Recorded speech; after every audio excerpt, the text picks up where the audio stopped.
tudo bem? Mais uma aula que nós, essa semana, vamos aprender. Então vamos aprender juntos? Sejam todos bem-vindos. Meu nome é Rita, para quem não conhece, tá? E é um prazer estar aqui mais uma vez. Então vamos fechar os nossos olhinhos, agradecer a Deus, a espiritualidade, a paz e o equilíbrio de sempre. Eu gosto muito dessa prece, então nós iremos fazer para começar nossa aulinha, tá? Meu Senhor, sábio dos sábios, Pai de toda a criação, põe a doçura em meus lábios e a fé no meu coração. Sol de amor que me conduz na vida em que me agasalho, enche meus olhos de luz e minhas mãos de trabalho. Dá-me forças no caminho para lutar e vencer, transformando todo espinho em flores do meu dever. Pai, não te esqueças de mim nas bênçãos da compaixão. Guarda em meu teu coração de paz e de amor sem fim. Olá! Então vamos dar continuidade à nossa aula. Sabe qual que é o tema de hoje? O tema de hoje é desencarnados, né? Então nós vamos trabalhar o tema desencarnados. Então, o desencarne, para quem todo mundo fala, né? Finados é um dia especial para lembrar de quem se foi, né? Sem tristeza, sem choro, mas com muito amor no coração. Porque a saudade existe, não é isso? Então, tem diferença entre morrer e desencarnar? Eu estava pensando nesse assunto para falar com vocês. Então, o que acontece?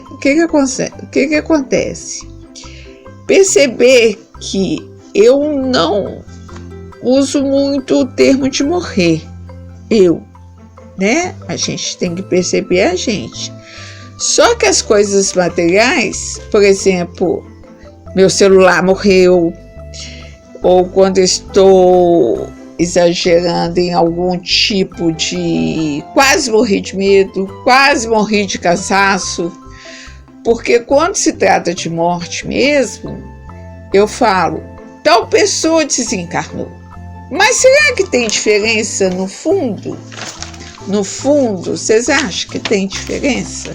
Vamos prestar atenção aqui. O que a gente pode falar em relação a isso? Vamos lá. Não tem diferença, né? Mas para quem não é espírita, né? Agora, para quem é espírita, falar que morreu ou desencarnou, nós estamos falando do mesmo processo.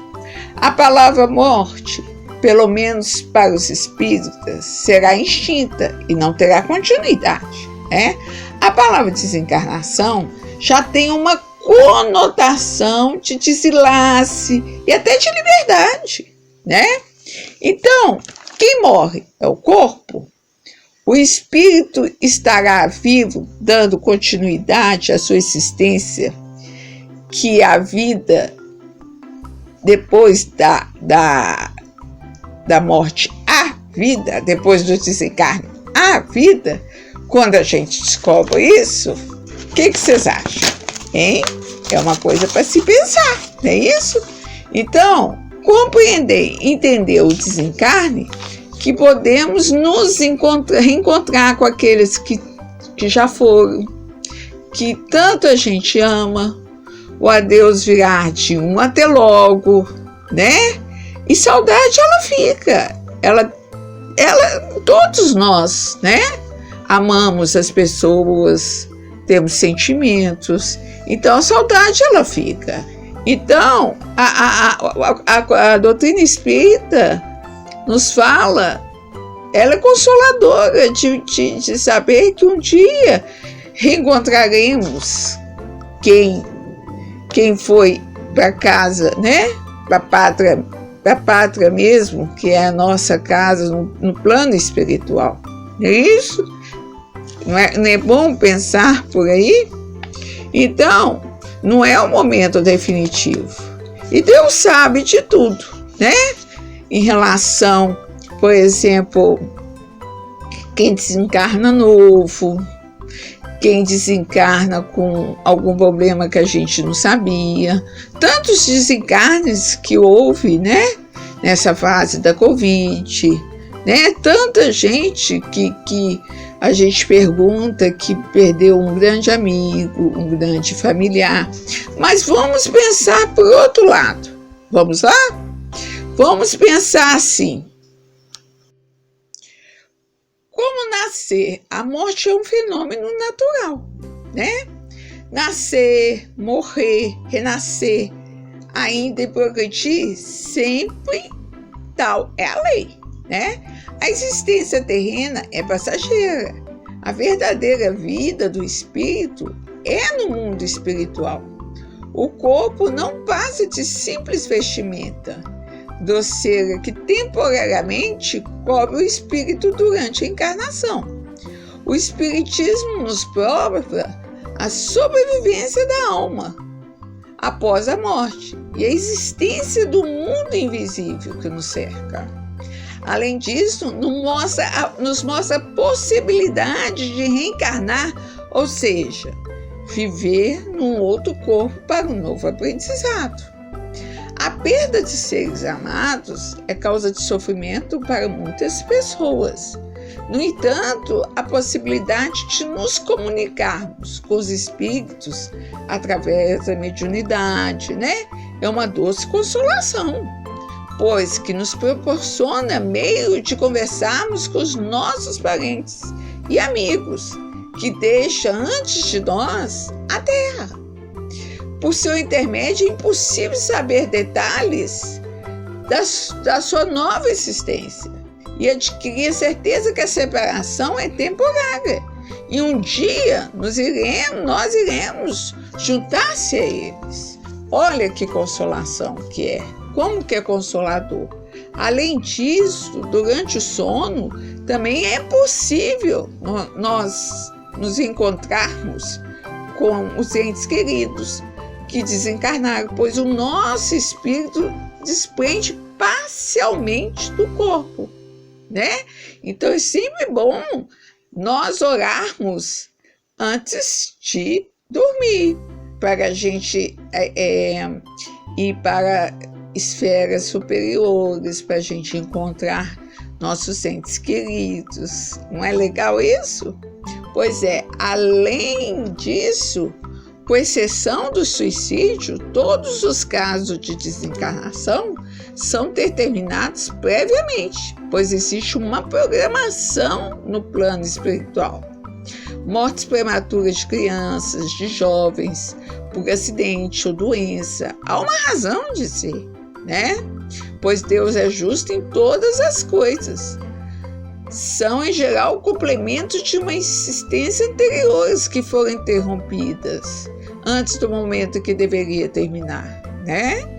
Isso também é um grande aprendizado para nós. No entanto, a morte prematura também pode ser uma graça que Deus o concede, poupando-o do sofrimento da vida terrena. Muitas vezes, o que vos parece um mal é um bem.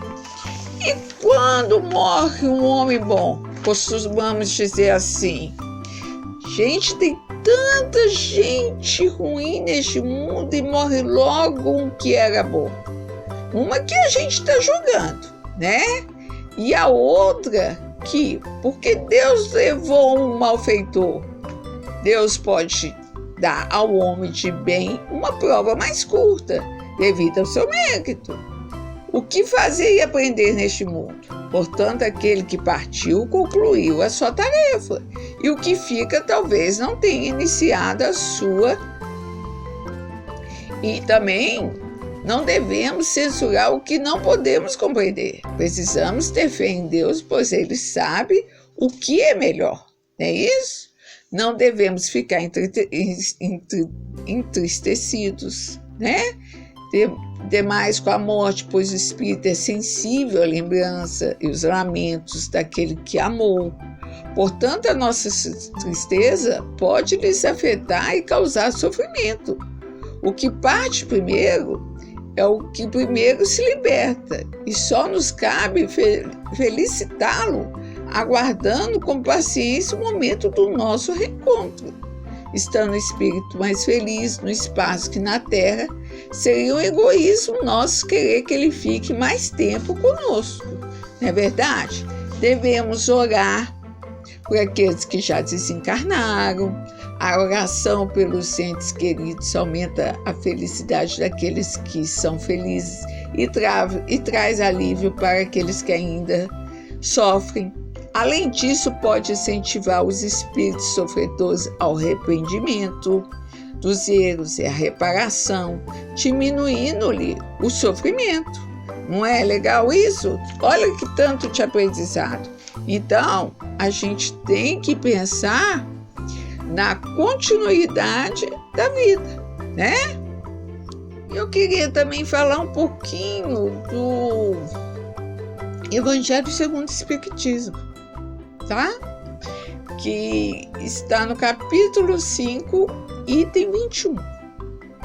É uma horrenda desgraça, dizeis, ver cortado o fio de uma vida tão prenha de esperanças? De que esperanças falais? Dessa terra, onde o liberto haverá podido brilhar? Abrir caminho e enriquecer?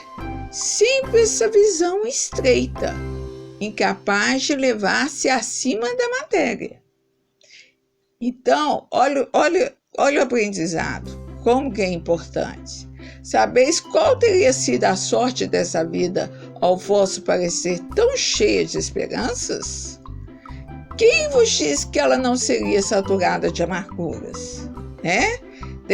Desdenhais, então, das esperanças da vida futura ao ponto de lhe preferirdes as da vida efêmera que arrastais na terra? Então é isso que ele está perguntando. Qual que é a nossa postura? Né? São as coisas materiais ou as coisas espirituais? Se somos da doutrina espírita, sabemos que as coisas as coisas na terra, elas ficarão na terra, não é isso? Então, supondo-se então que mais vale uma posição elevada entre homens do que entre os espíritos bem-aventurados, olha que interessante isso. E no Evangelho segundo o Espiritismo, capítulo 5, item 22, ele fala também: habituai-vos a não censurar o que não podes compreender, e credes que Deus é justo em todas as coisas. Muitas vezes, o que parece o mal é um bem.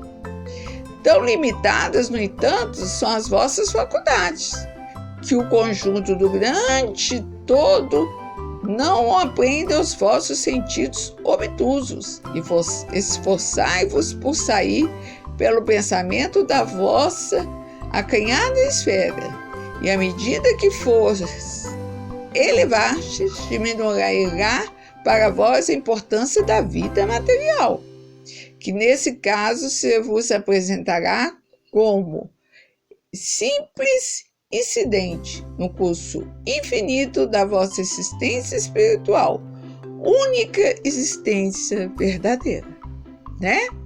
Então, é com essa postura que nós vamos concluir a nossa aula, que é como se você saísse do plano espiritual e viajasse para a Terra, né? E trouxesse uma mala, né? E o que nós, quando voltarmos para a nossa casa verdadeira, o que iremos levar dentro da mala? Essa mala é o nosso coração. Qual o aprendizado, a nossa evolução? Porque se estamos na Terra, temos um propósito, é para evoluirmos, né? Então, essa é a misericórdia de Deus. Então, vamos agradecer, elevar nossos pensamentos, né? Para mais uma lição de aprendizado, tá? E que a gente sente saudade de quem já não está conosco, né? Mas com certeza, se a gente tem a doutrina a nosso favor, com certeza é um laço que nunca se arrebentará, né? Com os nossos entes queridos e com os nossos familiares e também com os nossos amigos, né?